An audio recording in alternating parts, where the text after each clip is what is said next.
We finally get some football to talk about. The Hall of Fame game is tonight, this Thursday, against the Dallas Cowboys. Your Pittsburgh Steelers are taking them on, but there's a lot to talk about as they get ready for their first kickoff of the preseason. There's a lot of talk about how this team is underrated. It continues to be that case. Joining me, we're going to have Joey Mulinaro from Barstool Sports to talk all things about your Pittsburgh Steelers right here on the Locked On Steelers podcast. Let's get into it.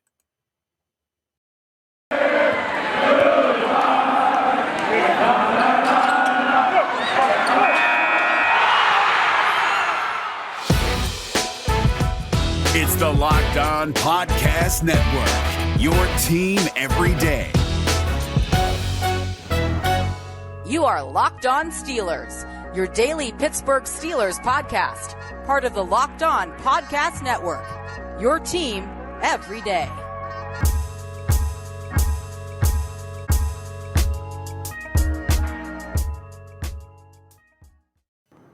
And welcome to the Locked On Steelers podcast. I'm your host, Chris Carter, bringing you your daily dose of all things in the Pittsburgh Steelers. Remember, you can subscribe here on YouTube, Apple, Spotify, Google Podcasts, and the app Odyssey. Remember to rate us 5 stars with a positive comment. Today on the show, we've got a good friend of mine, Joey Mulinaro. Now, Joey, you and I met at the celebrity softball game where you were hitting dingers. This man, a lot of people don't know. Like, you see him talking about the Steelers and breaking things down online. But this man came out, and we were just all like, look, we need a surge of life. And this man didn't just hit a home run for the softball game. He literally hit it out of the stadium. And we were all like, oh, okay. So it's great to have you on the show, my man. Hey, man. Yeah, great to talk to you again. Thanks for having me. And anytime I can light up Andrew Filipponi a little bit is good. So he's the dude I hit it off of, and we had a great time that night. So pumped to talk to you. Yeah, same here, man. Now, I wanted to lead off with something that I've kind of not talked a whole lot about in this show because it's training camp. We're talking about narratives, but the Steelers have they had yesterday off on Wednesday. They're getting ready to play Thursday. It's the Hall of Fame game, so it's not too serious just yet.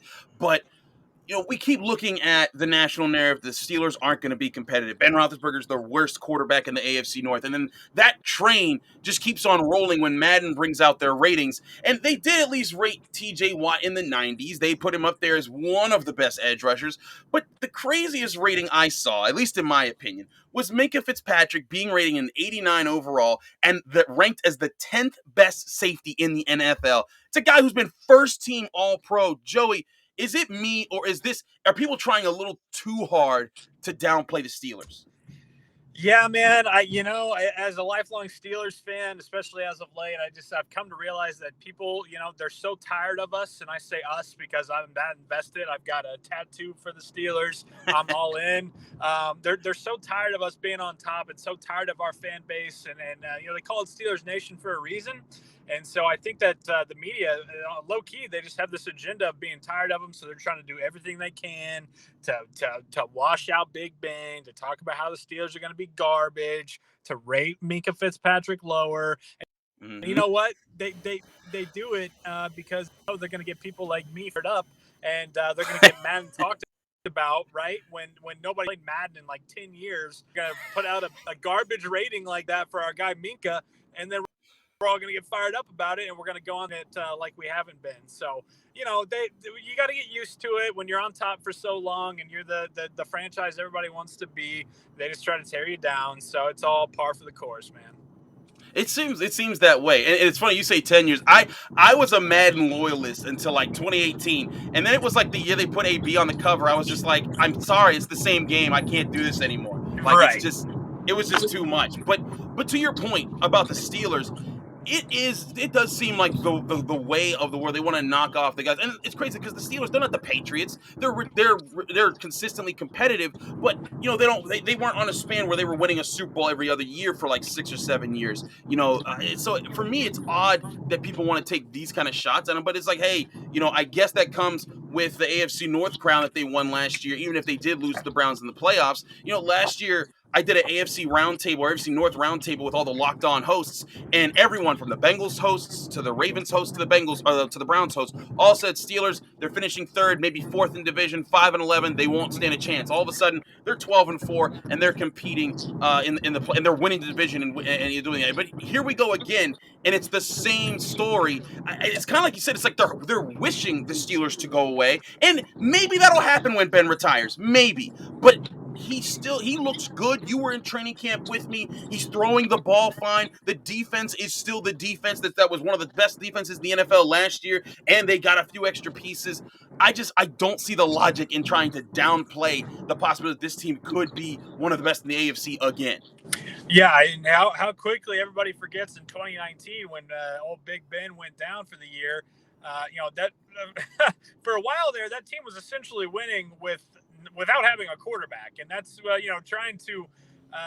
Duck Hodges is my friend, and I've told him this before. I'm like, look, dude, it is what it is. Like, and he knows the situation. He's an undrafted what was it, D2, Division I AA? Yeah, Division I AA. Yeah, that's 5'9", 5'10" out there. Like, my point is that how often we forget, how quickly everybody forgets that 2019. You're 8-5. You crumbled down the stretch, which is a different issue. But I mean, they're right in the mix of it without really a quarterback at all. I mean, you're going week to week trying to figure out how to win games. And so I look at it now with better playmakers on offense, with a running back that you just invested in that has looked great in camp so far, and with a defense that, to your point, has two of the best defensive players in the league, has one of the most underrated defensive players in the league in Cam Hayward, and Stephon Tuitt as well. Devin Bush is coming back healthy. So yeah, people want to make a big deal about Bud Dupree, losing Bud Dupree. That stunk. I wish Bud all the best. But Alex Highsmith is coming, and he's coming hard and fast. And then, like you mentioned, you bring in Melvin Ingram. I just don't really see, if you want to talk about 10-7 with this team, okay, 9-8. All right, if things don't go really well, sure. Yeah. But the whole, the tweets and the comments that I get of 5-12 or 6-11, I just don't see it. I really don't, because the team is so well rounded and so talented in so many other portions that Big Ben, and even if Big Ben does fall off again, 2019, we saw that happen. As a cop pulls up here right next to me, so I'm trying not to have it on my phone, but we saw that. Dwayne Haskins has looked really good, and Mason Rudolph is still just kind of your vanilla backup quarterback that can get the job done, I guess. So maybe 9-8, maybe 10-7, but I just genuinely don't see the whole 6-11 talk. Yeah, it seems to be wild. And again, someone posed this idea with the Madden ratings. Minkah, if you did look at the Steelers roster and you had to rate Stephon Tuitt as at least like a high 80s, and Cam Hayward in the 90s, and TJ Watt in the 90s, and then Minkah Fitzpatrick in the 90s, and then you look at some of the young guys that blew up on offense like Chase Claypool, eventually Madden might have to say, oh wait, they are one of the better rosters you could play with in the game. So they naturally then said, okay, we're just going to lower some of these ratings to because people don't want to look at them in that light. Maybe that's it. But again, that's why you and I see this team as being one of the most competitive ones in the AFC and right in the mix for the AFC North. I know people are really excited about the Browns. A lot of people are saying that they're the number 2 team in the AFC to the Chiefs. I mean, I think that's dissing the Bills a little bit, but but still, it's like, okay, but they still have to get out of the division and win the division for the first time since they've become a franchise again. They haven't done that since they got the Browns back after their old Browns went and became the Ravens. Yeah, no, trust me, man. I sometimes I spend quite too much time, more time than I'd like, thinking about just the absolute outrageous entitlement that Browns fans and the Cleveland Browns feel they have in the NFL and in the division, especially when we've waited 25 plus years or whatever it is for them to have a team like this. So, everybody want to celebrate that, and that's good. And you had your win in January, and you got a very exciting team coming up for you. That's fine. But, this is just kind of, we've been waiting. This is kind of how it is every year for the Steelers. And we've been waiting for the Browns year in, year out, to join us. So congrats. You're finally at the table, guys, but you still got to, you still got to make the meal. You still got to bring home the bacon. So yeah, the entitlement and just the delusion that fills Cleveland fans and the Cleveland folks, I just don't understand, but that's why they're the Browns and we're the Steelers. That's certainly the case. We're going to take a quick break here. I want to keep this conversation going with Joey. But first, I got to tell you guys about our sponsors at rockauto.com. You can save time and money when using Rock Auto because if I choose to spend 30%, 50%, or even 100% more for the same parts at a chain store or a car dealership when you can get them simply by going online to rockauto.com. For example, a Honda Odyssey's fuel pump can cost $353 in a chain store, but only $216 at Rock Auto. Rock Auto is a family-owned business. They serve do-it-yourselfers for over 20 years, and Rock Auto's prices are reliable for every customer. They have everything you could possibly need between brake parts, tail lamps, motor oils, or even new carpet for your car. Go explore their easy-to-use website today to find the solution that you need with your auto parts. Go to rockauto.com right now and see the parts available for your car or truck, and write Locked On in their How Did You Hear About Us box so that they know that we sent you. Amazing selection, reliably low prices, all the parts your car will ever need. Visit rockauto.com today.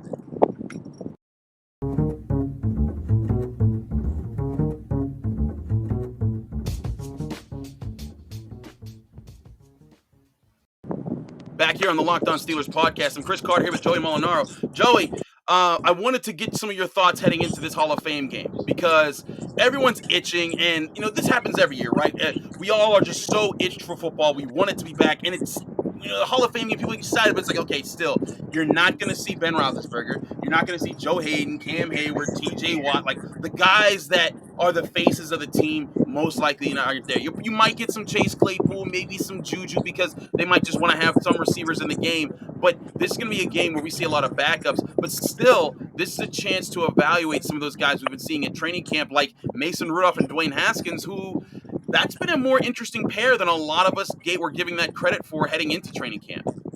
Yeah, man. You mentioned earlier, Hall of Fame game. We'll have some fun with it. It'll become a fun game. And I'm just thinking of all the Yinzers, all the Steelers fans out there. No, this is game ready. We're going to have our terrible towels. We're going to be ready to go. Mm-hmm. We're going to be evaluating, like you said, all these different, the line. I mean, we've got questions on the offensive line. How do those guys look?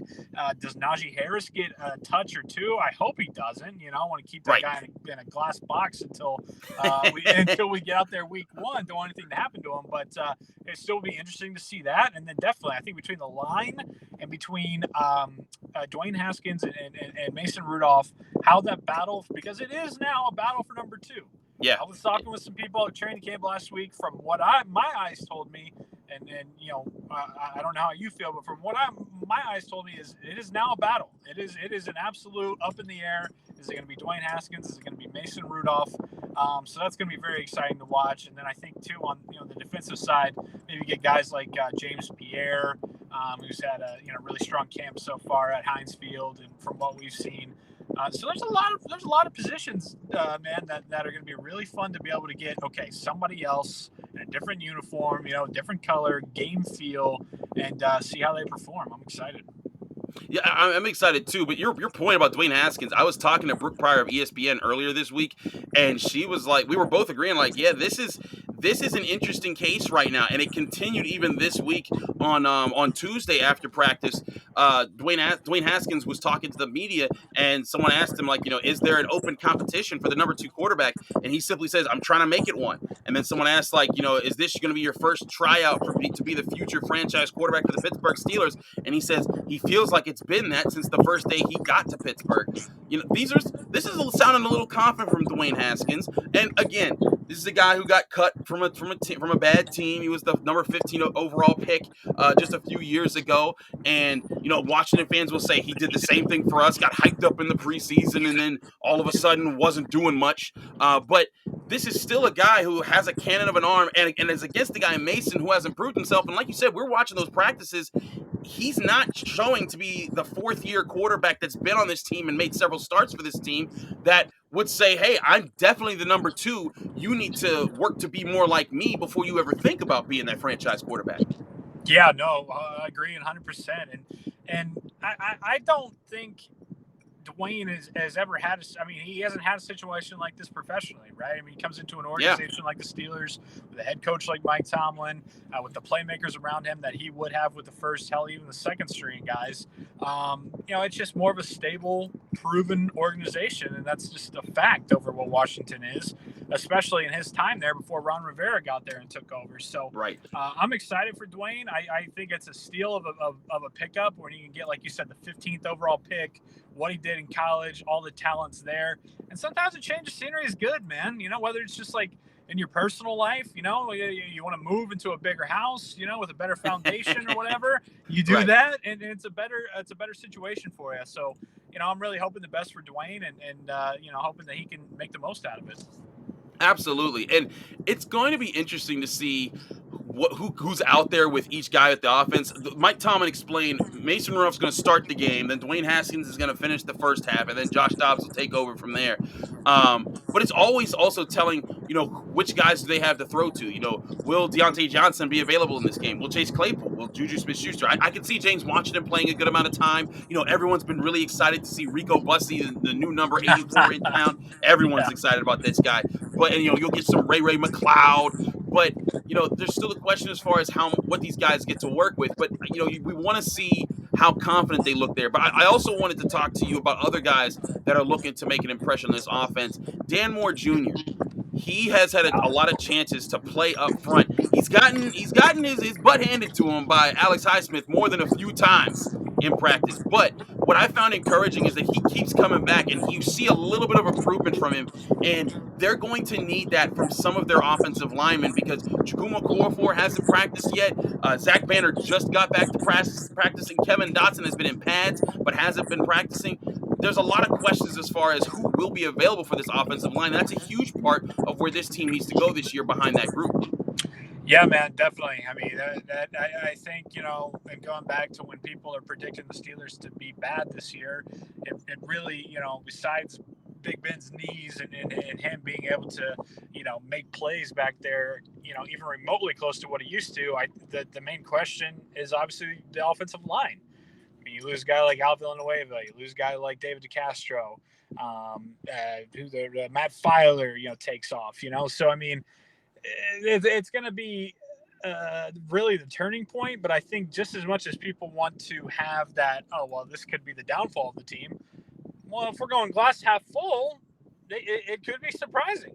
Yes. It could be a good surprise with a Dan Moore and a Kendrick Green and a Kevin Dotson coming back healthy. I mean, the Steelers' offensive line was getting old. Well, they faced that problem, and they got young. So so it's going to be interesting. I think that everybody's looking glass half empty right now. I think if you look at glass half full, they're younger, they're nastier, they're hungrier, they have more to prove, because that's where the youth and the inexperience comes from. Is they haven't proven it yet. So I'm really excited for the offensive line. Nervous, definitely. They're a little nervous, but I'm more so excited. Absolutely. I want to talk to you a little about the defense in a minute, but first I got to tell our sponsors about betonline.ag, our best online sportsbook out there. With football season approaching, you'll want to get in on all the gambling action on betonline.ag, where you can get all the odds on records, stats, awards, and season winners on the NFL season right at betonline.ag. Pittsburgh fans, the over-under for wins this season is set at 8.5. Joey and I were just talking about that. That means for you to be able to win money, all you need is for the Steelers to make sure that Mike Tomlin and his Steelers don't have their first losing season, and then you will win money at betonline.ag by betting on the over of their total wins. You can also still bet on all the Major League Baseball action going on this summer. But before the next first pitch and then first snap of the season, get to betonline.ag on your laptop or mobile device to check out all their sporting news, sign-up bonuses, and contest information. When you go to betonline.ag, you can get a 50% welcome bonus on your first deposit by putting in the promo code Locked On. That's LOCKEDON, Locked On, all capital letters, all one word. BetOnline.ag, your online sportsbook experts.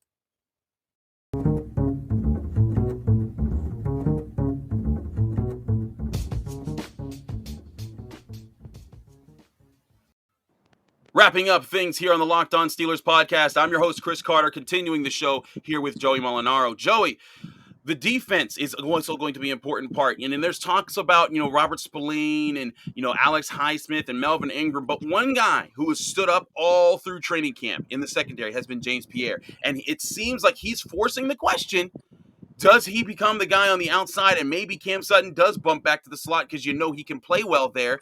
But you've seen him in training camp just like I've seen him in training camp. He's had some really impressive interceptions. He's been consistently competitive. Do you think that he's earned the chance to fight for that? Because he's definitely going to be one of the players that we see a ton of in this Hall of Fame game.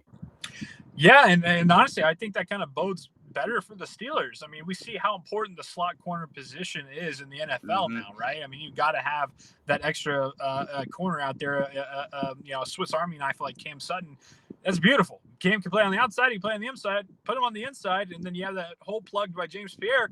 I think you wipe your hands and you say, hell yeah, we found this one here with James Pierre, and we're good to go. So, honestly, from my perspective, I'm hoping he keeps being the ball hawk that he is and playing like he is in training camp, because then that means you got old Joe Hayden, James Pierre on the outside, Cam Sutton on the inside, and then let's roll. Let's roll it out there and let's play some balls. So I'm excited about him, and then Trey Norwood too. You might be getting to that. Yeah, with the rookie at Oklahoma. The dude, I think he had 7 interceptions last year. I mean, another ball hog kind of guy, and I'm excited about him.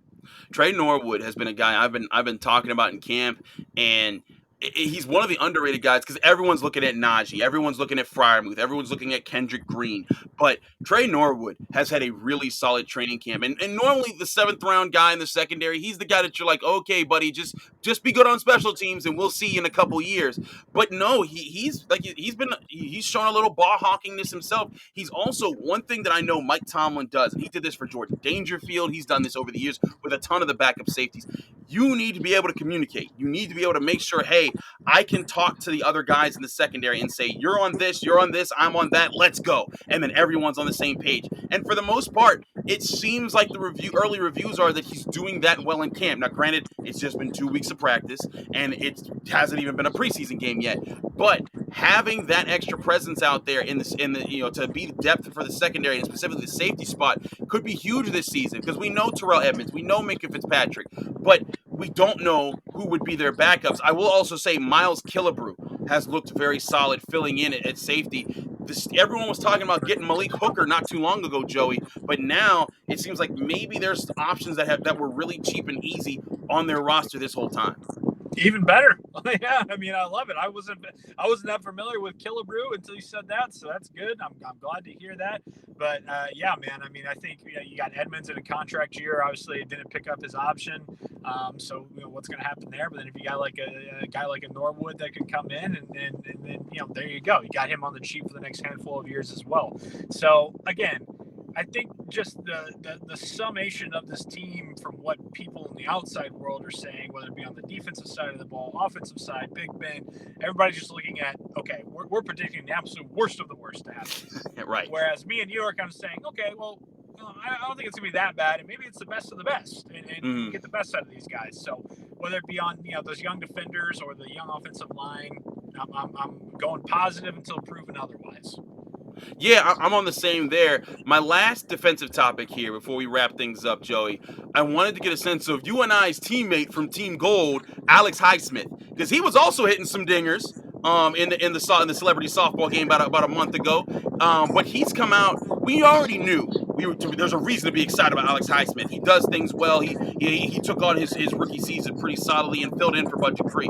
But in training camp, he has just been an unstoppable force out there. And granted, he's up against Dan Moore Jr., Rashad Coward, and the backup guys on the Steelers roster. But still, the fact that he's crushing these new guys like this is what you want him to do if you want him to go out and dominate the other guys in the NFL that you're going to be starting up against. What have you seen from Alex Highsmith, and do you think he's going to be able to make up enough of what Bud Dupree did last year in the past 2 or 3 years for the Steelers to keep up the Steelers and lead the NFL in sacks for an unprecedented 5th year in the NFL? Yeah, I mean, him beating up on those backups is certainly better than the alternative, right? Right, because if he wasn't, that's a scary thing. Then that's not good, yeah, Alex is my guy.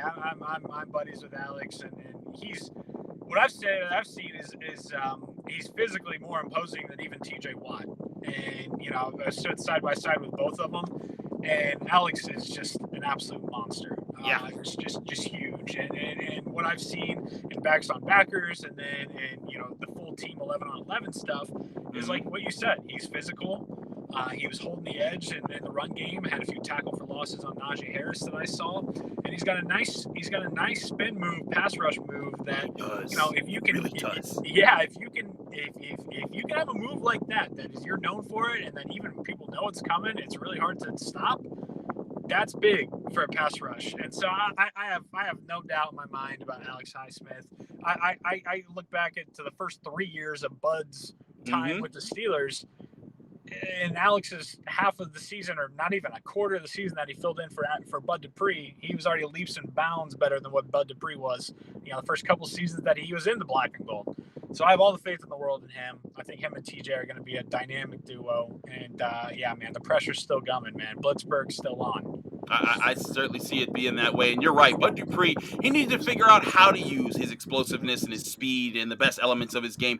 Alex Highsmith doesn't seem to need to figure any of that out. He just needs to get used to the NFL. But he is like, hey, I'm the hand in the dirt edge rusher dude that's coming to beat you up, spin off of you when you get too aggressive, and take advantage of that edge. I think there's a whole lot of reasons to be excited about this pass rush. We'll see how much Alex Highsmith gets to play in the Hall of Fame game tonight. You can check out the Steelers and the Cowboys. I will have a Locked On Steelers episode going over the game and who starred in that game and how things are going into the third week of Steelers training camp practice right here on the Locked On Steelers podcast. But Joey, thank you so much for joining us, man. This has been a great time. Let me know they can find you, follow you, and get more of your work. Anytime, man. I appreciate the invite. Anytime talking Steelers is a great time for me. So yeah, you have it already up, dude. This is phenomenal. At Joey Mulinaro on Twitter, Instagram, TikTok, all that. And my YouTube channel, it's all that. Just search me. I'm right there. And I appreciate the time, man. Thanks for the invite. I appreciate having you here. I'm Chris Carter, host of the Locked On Steelers podcast. You can subscribe to us on YouTube, Apple, Spotify, Google Podcasts, or Odyssey, or anywhere podcasts are hosted, really. Thanks so much for listening. Remember, rate us 5 stars with a positive comment, and you get a shout out at the end of the show. Be back tomorrow recapping the Steelers' first preseason game in the Hall of Fame game against the Dallas Cowboys.